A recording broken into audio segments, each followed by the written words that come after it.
Stop right there! Whoa, wait! Mr. Lambert, sir, it's me, Joe! I don't know you. What are you doing in my house?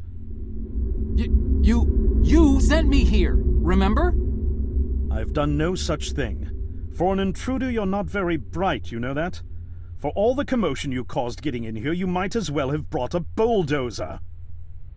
Now, you have exactly 5 seconds to explain what you're doing here, or so help me God, I'm pulling this trigger and sending you on your way. 5. I was sent here. 4. By you! 3. You told me to find you, to warn you about the end of the world. 2. You were old, with white hair, and you got shot. Oh, God, please don't shoot me, Mr. Lambert. This, you gave me this. It's an chrono. It's a time machine. I gave you that? Yes! I've never seen anything like it, but on the back, that's my family's signet. I made this?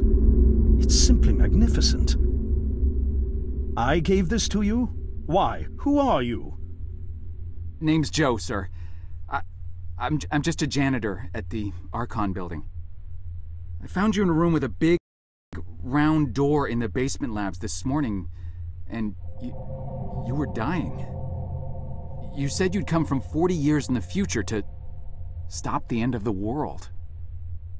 I guess I was the only one around, so you gave me this and told me to find you and tell you all this, and I've been there.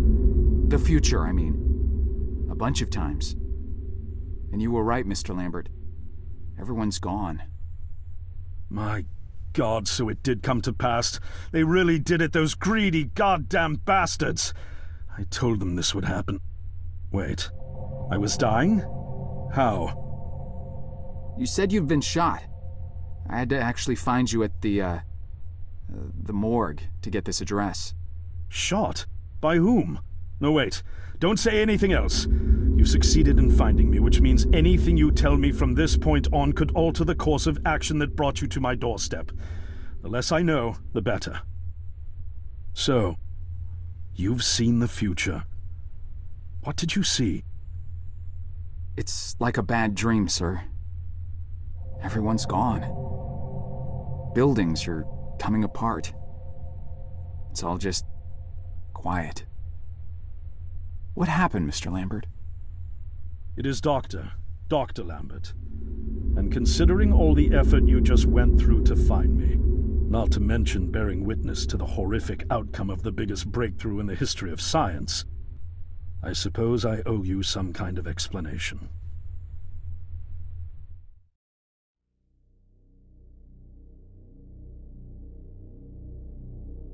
I was 24 when I got hired by Archon, or Athena, as it was called back then.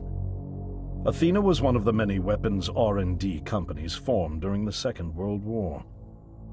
Unlike other R&D companies that had retooled themselves to pursue peacetime activities after the war, Athena had made enough money to continue chasing the next big thing in defense technologies. They were betting the farm on post-war Soviet expansion, raising the level of government paranoia to create a lucrative market for esoteric weapons research.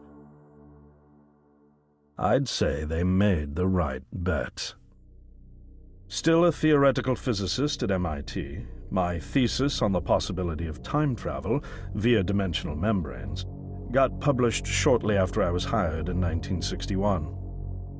Company heads were so impressed, they gave me a team and a budget. Development exceeded even my own expectations, and after only 6 years, we had the first primitive version of the time machine up and running.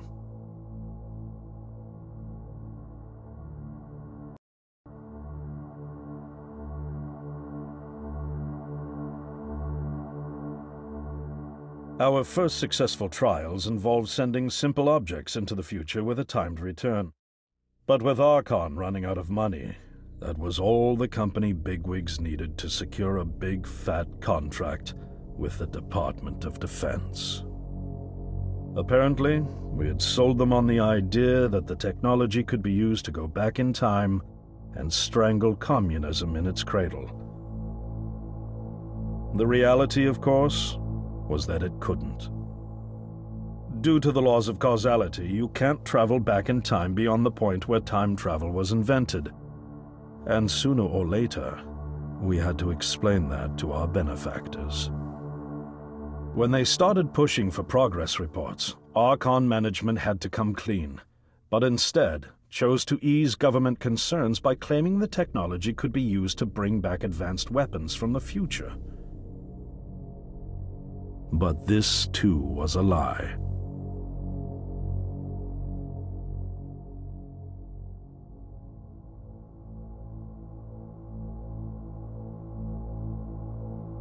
At this point, we'd already had our first of many human trials, and we knew there would be no weapons.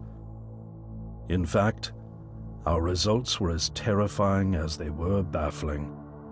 Time pilots returned frenzied and confused, raving about empty streets and human remains. At first, we assumed the city had suffered a Soviet attack in the near future and had been evacuated as a result. But as we pushed on further, the terrible reality became clear.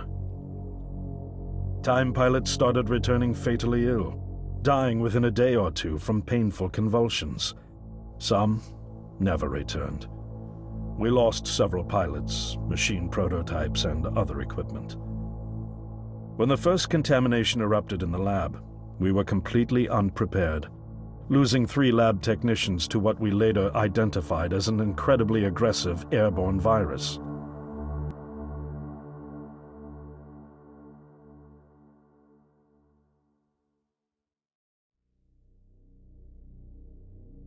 Although we weren't equipped to handle biohazards of this magnitude, management insisted we contain and study it. To keep our pilots and the virus alive long enough to study, we co-opted experimental cryotechnology from another project, Lazarus, and established a makeshift virus lab. Once again, the bigwigs managed to spin our setbacks into a success story for the Department of Defense, now claiming that the virus could be cultivated for use as a biological weapon. The team threatened to resign, but outrage was swiftly quenched by promises of massive salary increases and stock options. I didn't take the bribe. I'd witnessed the lethal efficiency of the virus firsthand. I knew there was only one way this was going to end, so I handed in my resignation and set up shop out here. For over a year, I've been working to recreate the technology to bring me back in time and prevent mankind's extinction from ever happening.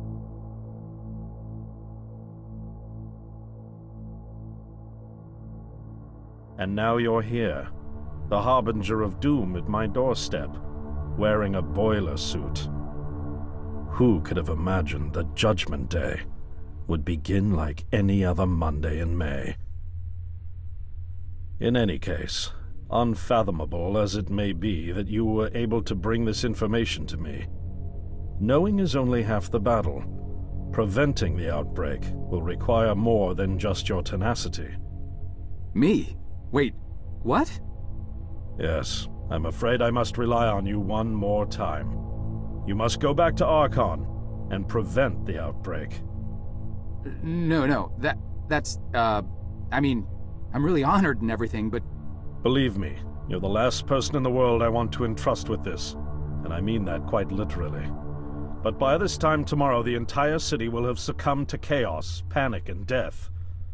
You're here now, and you're all I've got. Wait, but what about you? Can't you fix this, Doc? Don't you have a plan? I can't go myself, because that would break the law of causality. The only reason you are here to warn me now is because I was there to send you. And the only reason I was there to send you is because I was able to bring my work to fruition here. But... We've no time to waste. It's the only way. You told me you found me this morning, correct? Yes, but... That means I failed to stop it, and the outbreak has already begun. The time pilot for today's trial must have brought the virus back from the future, which then somehow got out of the containment chamber and spread. That pilot is Patient Zero. I need you to destroy the supercomputer system controlling the time machine. All the research data is stored there too. You must destroy it before the time machine departs. I'm reconfiguring your device to send you back 1 day earlier. This should allow you ample time to return to Archon and get inside. On the other shore from here, about 500 yards down the road, is a rest stop. You'll find a van there, fueled and ready to go. Oh, I already have a ride. Which won't be there yesterday, you ninny. Now stop interrupting me.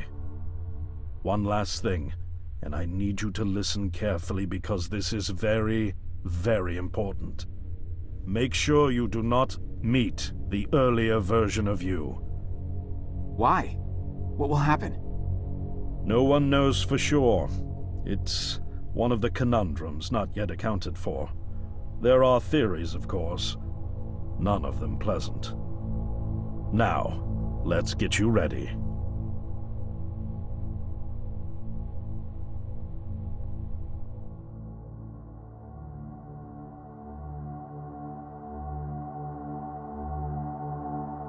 How did I get myself into this?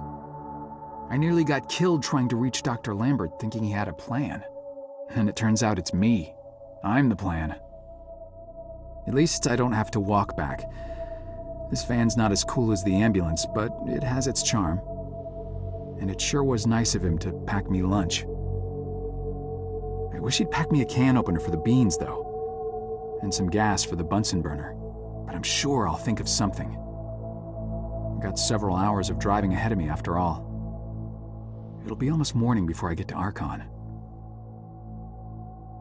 I just hope I have enough time.